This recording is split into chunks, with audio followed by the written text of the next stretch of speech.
Hi, second graders. So today you're going to get back all of your rubbings, your prints, and what you're going to do today is you are going to choose your favorite print, and if you were able to decorate a rubbing, you're going to be able to choose one of those as well. And it's really going to be up to you. If you don't like any of your rubbings, then you can choose 2 prints, but you're basically going to be choosing 2 of your favorite prints, and then we're going to be mounting them on paper and making a frame and labeling them. So how to choose? Well, this one I decorated with the marker, so I definitely want to use this. And now I'm going to look at my ink prints. Now I have 2 of these. You're going to have some more. Now this one I didn't actually ink up in, I missed like a big chunk, so I'm not going to use that one. This is my printing plate, so that you're going to put to the side because that's not going to be mounted. So now this extra set that you have here, you're just going to leave those on your table, and I will come around and collect those, or you might be taking those home depending on what class you are in. So those I'm going to put off to the side, and now I'm going to take the white paper and I'm going to mount that on this black sheet, and it's going to fit really nicely. So that's the first thing I'm going to do. When you're putting glue on, the easiest way is to make a frame going around your rubbing paper and then an X. This way it's not too sticky, but it should have glue in all the right areas. Then be very careful. I like to use just the top edges to put down first to make sure that it's even going all the way around. Then I can press down. If you need help with that, I can help you with that. Once you're done with that, then you're going to choose your print and you're going to carefully trim it. Now you could use plain scissors. I also have some of these scissors that have some funky lines. Those are going to be either at the front of the room or at your tables. I don't have one for everyone, so you're going to have to share. And you're also going to want to look to see either here or here what the design is going to be. So I'm going to take my time and cut right up to that gold part or whatever color ink I have. Turn it, and then I'm going to do the other sides.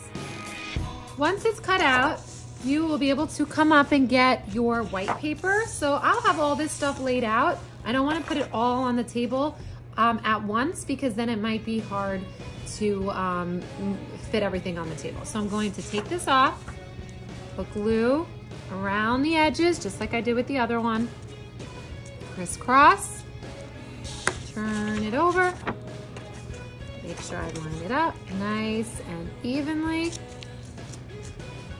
just like this. And now what I want to also do, which, oops, I'm forgetting, this is my second print, so I want to make sure that I write that on my paper out of 4 prints. So I'm going to put that right here. You don't have to do that for your rubbings, but I do want you to do that for your print. So before you glue it down, take a peek. You all should have 4 unless you missed a class. And then 2 is the number of print that you did. Once you're done with these 2, then you will be ready to get your bigger paper that we're going to finish it off by gluing it onto that. Once you finish mounting it, you're going to grab one of these sheets. It might be green, it might be another color. It's really whatever I have. Then you're going to carefully turn it over. Do the same thing that I've been showing you, the frame, glue frame, and if your glue finishes up, you can just toss it in the garbage. You want to leave a little bit of space at the bottom so you can come up with a nice title. You also want to make sure that there's even space on the other side. So really take your time with this.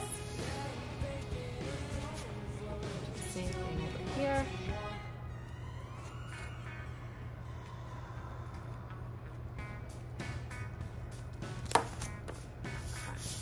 And then I'm gonna line it up, make sure it's even.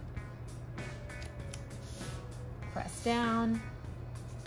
Okay. So after you have everything done nice and evenly, you're going to take a Sharpie and you're going to title your prints. It could be any title you want. So I'm going to write King of the Jungle. Try not to take the same title, but try to come up with something creative. And then you're gonna put that in quotes And you are gonna put your name and art code at the bottom. So we're gonna write the title by, I'm gonna write Mrs. Banker. And see how nice and neatly I'm writing that? And then really small, we could put our art code in the corner. So 2 dash, whatever your art code is. Nice and neat. I don't want your title or name anywhere else except for neatly on the bottom. Once you're all finished with that, if we have time, we can work on a portfolio. If you end up having time for this, I can help you fold the paper, or it might already be done. The open side should face the top, and I'm going to write my name and portfolio. This is where you're gonna have your artwork. You could also write your art code if you want on the top. If you have time, you can draw a picture. It could be your animal that you did for this project. You could design it however you want. And you are going to put everything inside your portfolio. There might be some classes that I'm going to save this art maybe to hang up, but most of you I will not. So you can just put all of your collagraph, printing plate, your prints, your rubbings, everything in here. And then once you're all done doing that, we are going to get some tape and we're going to close up the sides. So let me show you how we're gonna do that. Take our tape. You're only gonna need 2 pieces. Then towards the top, you're going to put a piece on the side, wrap it around, push it down, and same over here. This will just make it a little bit easier so that it's not gonna fall out. Then you will be all finished decorating the front. You could decorate the back as well if you have time with crayons.